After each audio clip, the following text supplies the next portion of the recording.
What does it do? He started taping the box back up. Why do you think it does anything? Maybe it is simply rare. Because I know you, Gregory. I know how you think and how you behave. You seek power, not decoration. There's no way this crystal doesn't do something important. He leaned down to collect packing peanuts from the floor. I'll let you figure it out. Well, here we are again. another Right. another Summoner's Mark. That's right.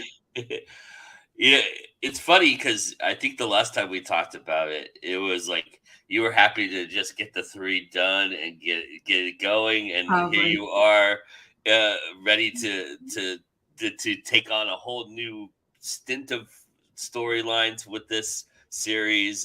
Was it the Urgent Creative Brain that was doing this? Was it the Bellbridge Books?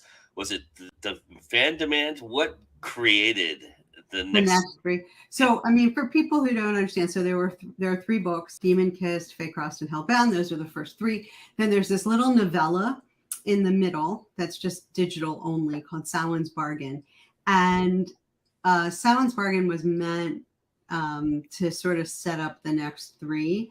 And then this new one, Wish Magic, is the first, and then there'll be 2 more. So that's just the way the series is running. But I finished the first 3 and quite frankly thought, well, Bellbridge isn't going to want any more. That's it. Like, that was great. I had a good run. It was nice to write a trilogy. And then they came back to me and said, so what's next? And I was like, you want next? I didn't know you wanted next because, like, books sell, but you know how publishing is today. Yeah. If something doesn't sell like a gazillion copies right away, like, you usually don't get a chance to write anymore. Yeah. So I guess the sales were decent enough that they were like, yeah, let's continue this. So then I had a real quick think, like, okay, what happens? Because I didn't know. And I sort of planned out what was going to happen. So is this the next 3? Is that the plan? Is to go into another trilogy kind of idea, or yeah? Well, I mean, they all. You just read it. If you read one through, like, straight through, it's all one long story. But the first 3 had this demon who was a bad guy. It was a piece of it. And then with Wish Magic, I really wanted to explore Gregory Adamos, one of my characters, who I did not know was going to be so important. But when I first started writing the books, but he turned out to be really important. And he's complicated. He, as I got to know him, he's really complicated. And suddenly I was like, well, Gregory's a bit of a control freak. And, he's used to being in control. He's sort of a mobster. He's got very questionable values and is as morally gray as you can get. And then, in Samhain's Bargain, this isn't giving anything away, but he sort of literally gets attacked by Lucifer, Lucifer. And he's had all these other things happen to him. He's literally gone through hell. He's gone through Hades. Like, he's a plain old mortal who is aware, knows about, and interacts with the magical world. And my main thought was that he's going to be pissed he doesn't have any magic of his own, right? Like, he's, unlike other mortals, he is very aware that he is at a deficit. Like, he is, he doesn't have powers like everybody else does, and he's trying to make do. Yeah, so that was the setup for this, is Gregory seeks magic of his own and gets more than he wished for. A cool thing about doing like a series and continuing on is the opportunity to kind of getting a fan base that would understand little nuances and little Easter eggs and things of that nature. Do you find that's kind of the fun of creating, an offshoot of the first series, but kind of continuing the saga? Did you? Yeah, I mean, I think it's great because you can allow other characters to, like, come to the forefront, right? Uh-huh. And see how they sort of explore different aspects of who they are. And it's hard because you have to really think like, oh, I thought of this character as a pretty two-dimensional character. Like they were like this. And then suddenly you're like, oh, I need to round them out. They're people so they have good parts and they have bad parts and they have likes and they have dislikes and they have quirks and foibles. And now you start to have to get to know them a little more. And as always, you start to identify them with them a little bit more. And, we start to learn through the first series that Gregory did not have a very good childhood at all. And so even though it doesn't excuse what he does when he does bad things, we can't help but sort of understand where it's coming from because, he was literally abused and neglected. And so like, it's tough. It's tough being Gregory. Gregory's got he's got a hard life. So. We've talked about it before too, your faith being a big part of this series and putting it in there. Gregory's not exactly, he's not Jewish at all. He's Greek, right? Is it Greek? Yeah. He technically is as non-observant as, he can be. But he comes from a Greek family. So, yeah. So is there still kind of that tinge in this, or have you kind of strayed away from that? No, I mean, well, I think my faith underlies everything that I write, and so I do have a Jewish main character, but I don't want to give anything away, but there's a moment where Gregory does something unexpected when it comes to faith and spirituality. So he just didn't have any kind of faith or belief. Yeah. Like in his life, he just, his only belief is himself. Like you kind of can't blame him. Yeah, right. He's the only person that he can count on is him. So yeah. So coming from a different perspective in this series, did you find that an interesting exercise for yourself, or did you? Because, like you said, you're exploring a new character, essentially a character who existed in the previous world, but you didn't know. And going through this, was this a different experience for you in writing these books as opposed to writing Becks and her story? So it's just more diving back in, like, hey, what's going on now? Oh, this is neat. I mean, I have this whole world in my head, right? These people, they're my friends. I know them, and that's some weird friends to keep. Yes, they're my imaginary friends. But sometimes I'll be like, in my head, and like one of my kids or my husband will start talking to me, and I'll just look at them like, stop interrupting. And they're like, you're not talking to anyone. Yes, I am. There's a conversation going. You just can't hear it. So, that's sort of where I am. Like I get there, I get back into the world, and then I think, well, what happens next? And that's the way I tend to write it, because it's like these people now have sort of a life of their own. When you started this process for Witch Magic and moving forward in these books, did you have a good sense of where it was going, or has it surprised you at all? I had a good sense of where Witch Magic was going, and then I knew it happened. I knew the basics of what's happening in the next book, which I'm writing now. Mm-hmm. But I am in the process with that book of literally just trying to get the action down on paper, because I mean, I have this storyline in my head, but it's really a beat to a beat to a beat to a beat, and what happens in between those beats is I don't know yet. It's happening in real time. So, Is there other characters besides Gregory that you had on the fringe of the first series that are kind of brought to the forefront that you can share with us that doesn't spoil things? Yeah, well, Jack comes back. So Jack is he's a busker, like he's just singing with a guitar, and he's an African American man. He's just sort of sitting on the corner, looking hip and cool with this like guitar, and and I always knew he was something more. I just didn't know what he was at first. And then like he sort of develops, and you sort of get to see that he is definitely more than just some, busker sitting there.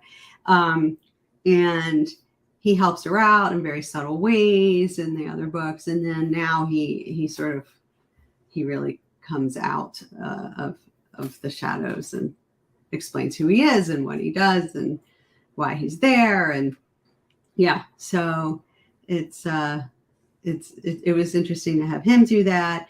And, the other characters are pretty much the same. Joey's just running her bar, and Timothy is just sitting in the library with the orange cat, and Stacks, they're sort of just playing their roles and their parts. And then in Wish Magic, Phineas and some of the other sort of like magical beings in Smoky Point, Ohio, have to like do a little bit more heavy lifting. In the end, it always comes down to Becks by herself because she's the one. But one of the funny things about writing in a world, right, and creating your own world, and then continuing throughout this process, and now book 4 into book 5, book 6, you kind of develop. I don't want to say like a rhythm or a cadence, but you kind of do develop a keen understanding of how to get from point A to point B with this kind of, because you're so familiar with these characters at this point. You're so you like you said, you have the story in your head, you have the beats in your head. Have you found it to be an easier process, or has it been more difficult to kind of? First of all, it's so funny you would say that because my brother just called me yesterday and said, like, this was your best book, which was really nice that he said that. He said, this is your best one. He's like, it's not that I didn't like the others too, but this one, he said, was just so smooth. Like, I could just see you had it like just down, like it just flowed. So that was really nice because my brother's like sort of my first real reader. But something always happens that surprises me. And, these books are not particularly long. They're each somewhere between, they're all around 85,000 words. They're not meant to be like, epic fantasy opus size. Yeah. But, there's a lot that has to happen in 85,000 words. If anyone tries to write a book, of any length, you're going to find out there's a lot of words involved. Yeah. So there are times when I'm like, well, what happens next? And I really don't know. But I know I have to get to this point. Like this is the beat that I have. So sometimes I'll just go and write that beat. I usually write totally linearly, like finish. But sometimes I'll have to. It always happens somewhere around 2/3 of the way. I have to go write like the end or the beat or the whatever, and then start to like work my way backwards, saying like, okay, well, what happened that let me get to there? What happened then? What like backward? And hopefully that doing that and putting that together so that it's all logical does mean that when you're reading it, nothing seems out of place or weird. Like it just flows. That's, for me, the best, the idea of writing a page turner is like the best like thing someone could ever tell me about my writing. Like I don't care if it's literary. None of that matters. What I want to know is you sat down to have a good time with the book, and you were done with the book before you even knew it. That's what I want people to tell me. So. Did you have to go back and reread, or did you just kind of stay? What? I'm just going to move forward with the story I'm going to tell. No, I open the other 3 books and the novella all the time to like check a detail. I love that you can search. You can search for a word because I'll remember basically, and then I'll search for the word and I'll find it, and then I'll find the scene. I also keep a lot of notes in Evernote. So if I can't remember what color someone's eyes are, it's in there. In fact, if you look at the cover of Wish Magic, Gregory's eye, the ones are sort of in shadow, but the other ones are like this really brilliant blue. And that's because Gregory has those blue eyes. I wanted that to be a focal point. Now, do I think anybody else reading this is going to say, oh, right, Gregory has blue eyes? No, I really don't. But for me, that's what we were seeing. At this point, what does Becks mean to you? What is it about her that is just so gravitating to keep writing? What I like a lot about Becks is she does have this one magical skill. Yeah. But it's just one skill. She can summon. That's it, right? She can summon and she can spindrift. meaning she can cross planes because that's part of what that whole thing is about, right? Right. But the end. She doesn't have innate magic where she can whip something out of the air, and she doesn't have super strength, and she doesn't fly. So she has to rely on her friends to do things a lot. She has a magic shop, which gives her some tools, some implements and some hysterical moments. Like the magic wand is just fun to write because it's just silly. And she gets a really, really, really important partner in the next book, partner that I can't tell you about. Because it's important. And I set it up back in Fey Crossed. And I've been waiting to do this. So I've already got my brain working on it then, I think. So I mean, I don't think anybody will even remember that I set it up, but I did. Nice. So, that's the cool part about doing these things too, right? Is you get those little moments where you can go, oh yeah, I'm gonna see who really remembers, right? Right. No one's gonna remember. So in fact, I make a point of saying when it happened. When did this happen? I'm like, well, way back when. It's a tiny moment of exposition because I know no one's gonna know. No one's gonna remember when that happened. The shit you put her through. Yeah, she's constantly in trouble, and she's going up against the big bads, and somehow, but she has to rely on her friends and some help, which is why I had to give her the bow and arrows because she needed something. In my Monster Hunter Mom book, I gave her she doesn't use guns, so in The Devil's Been Busy, my Monster Hunter Mom doesn't use guns because she is a monster hunter, and all the other monster hunters, you know how it is, all of them, right? They all use these giant guns, right? Yeah. And this is part of John Hartness's universe and Bubba the Monster Hunter universe. And John's character, Bubba, has Big Bertha, this giant desert eagle. Yeah. And they all have guns. So I wrote this character who has 3 kids. And so I was like, she doesn't have guns laying around the house. She's got 3 small children. She doesn't use them. So she only uses what's in the back of her Toyota minivan. And that's typically sports equipment. Right. So, say golf clubs or baseball bats and Little League stuff. And spray and wash, it hurts when you get it in your eyes. So she uses stuff like that, like all these found objects. But I had to give her something. So she, in the very first novella, I'm not giving anything away, she winds up going to a museum that doesn't actually exist, but I put it where all the other museums in Cleveland are. And she gets this sort of magical hatchet that she can use that will return to her and stuff. So I had to give her something. Same thing with Becks. I had to give her one weapon because otherwise she's just some mortal version of me out there trying to fight the magical beings that could crush her like a bug. It's funny you bring up the Monster Hunter books. With John Hartness and the universe that he's created, there's an expectation that there is a little bit of sarcasm, there's a little bit of wit involved. I find that also is true with the Summoner's Mark series. There is humor a very important edge for you? Is that something that you want to see or have in everything that you kind of touch? Yeah, I mean, I think I'm funny, so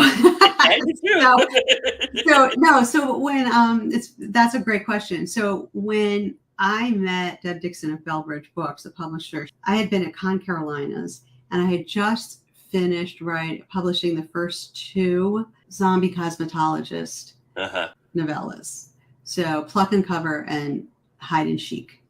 And, I spent an inordinate amount of time thinking of those titles for those novellas, and the whole collection is called A Wrinkle and Crime because he's a zombie, but he's also a cosmetologist and makeup artist to the biggest and brightest stars in Hollywood. And he all he wants to do is die, and he keeps getting pulled into these murder mysteries, and it's just like a comedy of errors and bad jokes. And it was based on this idea. I was driving to work one day and I had this idea in my head of this private investigator who was a zombie, and he was sort of like the police for the local metaphysical community and cryptid community. And I had this one scene in my head where the poor like chief medical examiner of the town was laying over a dead body, and all these cryptids jump out and start pulling at the body and going, "You don't understand. He really costs an arm and a leg." And like that was the joke. Yeah. It was a one-note joke, right? That was it. It was just a one-note joke. But I laughed. Then I realized that Kevin J. Anderson already wrote Detective Shambles, which is very much where my head was. So I was like, well, that's been done. So I started thinking like, well, what do I know about myself that I can incorporate that's fun? And I have this weird obsession with makeup videos. So I on YouTube. So I said zombie cosmetologist, and for some reason that came together in my head, and I just burst out laughing. I was driving to work, it was just me in the car, and I just burst out laughing. Zombie cosmetologist, and I kept saying it and I kept laughing. So I was like, that's the thing, I got to figure that out. That's the thing. And of course that's what sells the series. As soon as I say it's a zombie cosmetologist who solves murders, people are like, okay, like I want to read that book. So I had just finished writing those, and Deb Dixon came to me and said, Joelle, I really like your voice, like your writing voice, but I'd like something else. She said, I'd like a gritty urban fantasy that has some humor, but less humor than what you're doing, right? Like instead of, 60% humor, I'd like, a touch of humor with more urban fantasy. And it wound up being a little more paranormal romance than I think we had originally envisioned. Sure. But that's just how the story worked out. Yeah. So, you ask about the humor. So this deliberately was designed to have elements of humor, but not to be like Zombie Cosmetologist, which is just, stupid fun. I'm curious to work with Falstaff, you work with Bellbridge, and I'm sure those are two different experiences. But is there something about working with different publishers that you've kind of that's helped you become a better writer? For sure. So first of all, I got to Bellbridge because of Falstaff. So right. John Hartness, who owns Falstaff, published a lot of books with Bellbridge, and that sort of led to John sort of saying you should talk to Deb Dixon, and that like worked. So those two are related. And I also write for Perspective Press, but I write something totally different. I write Jewish holiday children's stories.